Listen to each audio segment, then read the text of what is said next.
Hi guys, so in this video I'm going to talk about the importance of highlighting and annotating articles that you read. Now, obviously in order to do this you're going to need to print out both articles, which I really encourage you to do because these two articles are going to form the basis of essay number 2. I will require you to quote from both of these articles in essay number 2. You're going to be responsible for understanding what each article is about and conveying that to your readers in essay number 2. And it's going to be a lot easier to do that if you print these out and write all over them, especially if you're a tactile learner like me. Yes, writing all over an article and highlighting things does mean it will take you longer to read than if you don't do that. But I promise you, you will get a lot more out of what you read than if you didn't do that. Those of you who have ever read a passage from a book or an article in a magazine or on the internet, you read it all the way through, and then at the end you look up and you go, I don't understand a single thing I just read. I've had that experience, you've had that experience, it happens.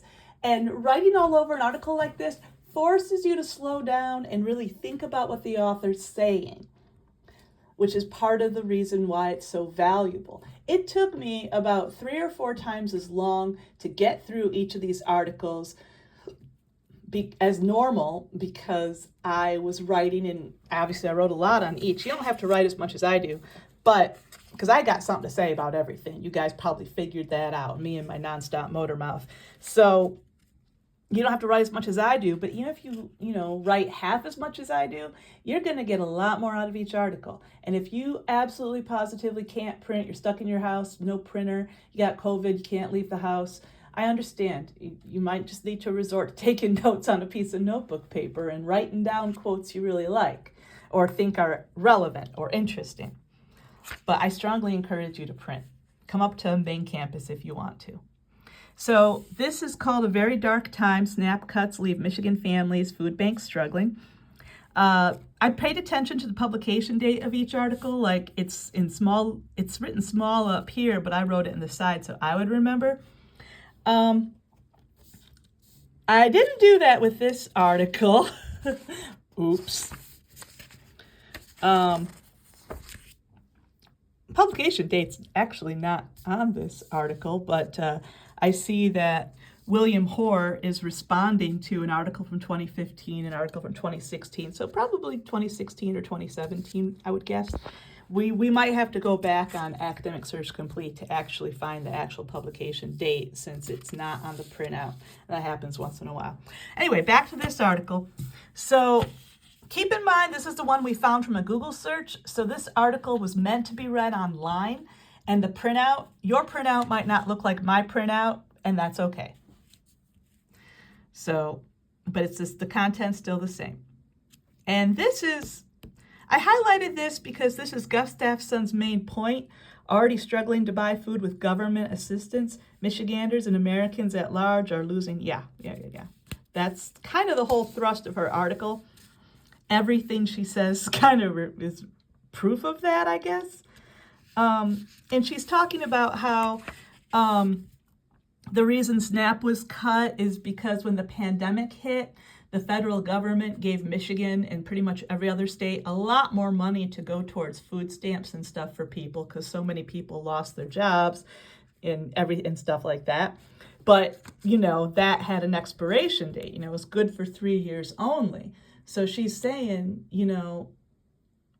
even though people supposedly are back to work and don't need the aid anymore, the folks who run these food banks are saying, hey, people must still need aid because tons of people are coming to the food bank, DHHS, Department of Health and Human Services. Everything in this article is very Michigan-centric because it was published by Michigan Advance. And I think they're kind of liberal. That was the impression I got from their website. But that's a difference between these two articles, right? Like this article is very Michigan-centric. The other article, the Hoare article, is not Michigan-centric. It's kind of, not any particular state. Anyway,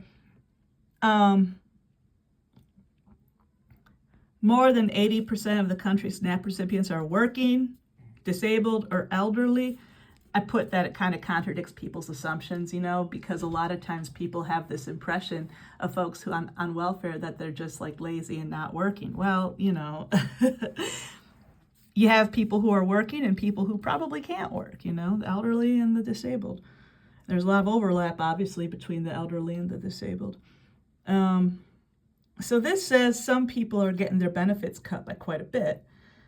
And the June Cassidy is a senior policy analyst at the Michigan League for Public Policy. I Googled that group. They're kind of a lefty group, kind of a progressive group. That was my impression. And she says, when the extra COVID money showed up, that was just bringing people's benefits up to where they should have been in the first place. The problem is everybody and their mama has a different opinion of where benefits should be at, okay?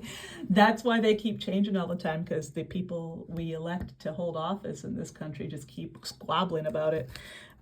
Keep in mind, nobody that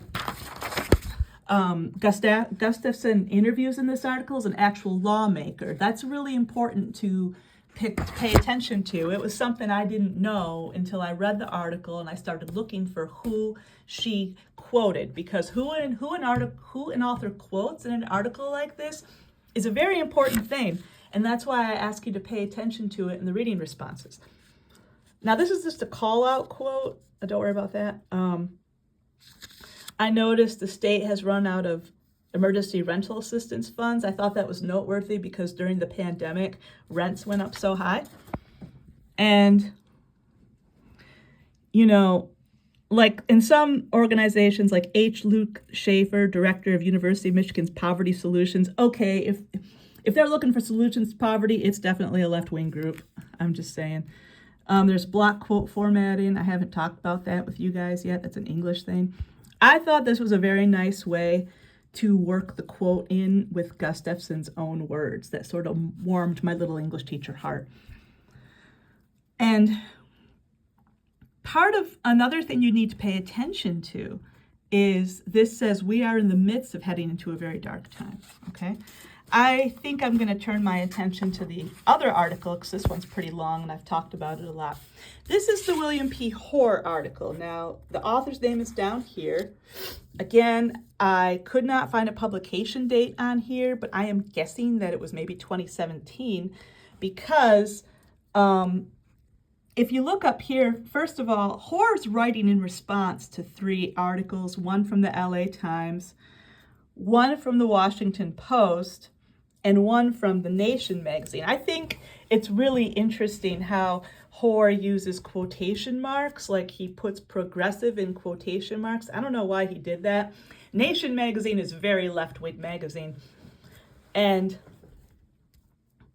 also, he talks about Governor LePage being the Maine governor, and he wanted to make a rule in Maine that you can't use food stamps to buy unhealthy food. The feds said he couldn't do that, and then he got really mad about it. And my first thought was, well, you know who else didn't want to do what the federal government said they should do? The Confederacy. You know, you think that was a long time ago? History repeats itself, my friends. Anyway, look at the language he uses. Blasted. That's very biased, okay? He's saying the magazine was critical of. You can say a magazine was critical of, or you can say the magazine blasted, you know? And then he says, correction. He's like, okay, I'm going to tell you guys how it really is. I mean, we could also talk about how the LA Times, the Washington Post, and The Nation reach a far broader audience than the newamerican.com, but okay. Hoare is so biased. I'm here for it. It's kind of funny to me. I don't know why progressives is in quotation marks, but okay. Exercising personal responsibility is an antediluvian concept. That means antediluvian is just a fancy word for outdated. Okay. So yeah, gotta love that. Hey, nobody wants to take personal responsibility anymore. Yeah, okay. You're talking about one governor of one state, buddy. And I love, he just keeps taking any opportunity he can to criticize what he sees as the left.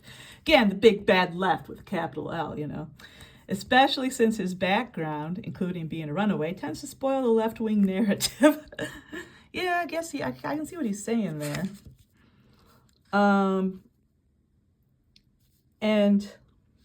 he's talking about how the number of recipients rose and costs also rose. But one thing he didn't mention was how much did the population of the United States increase in that time period?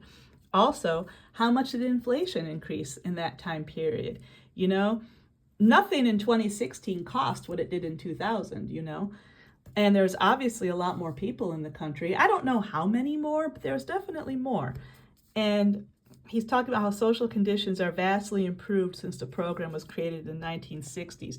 Yeah, that's true, but people don't live people live a hell of a lot longer than they did in the 1960s, and a lot of the people who get benefits are elderly people, you know?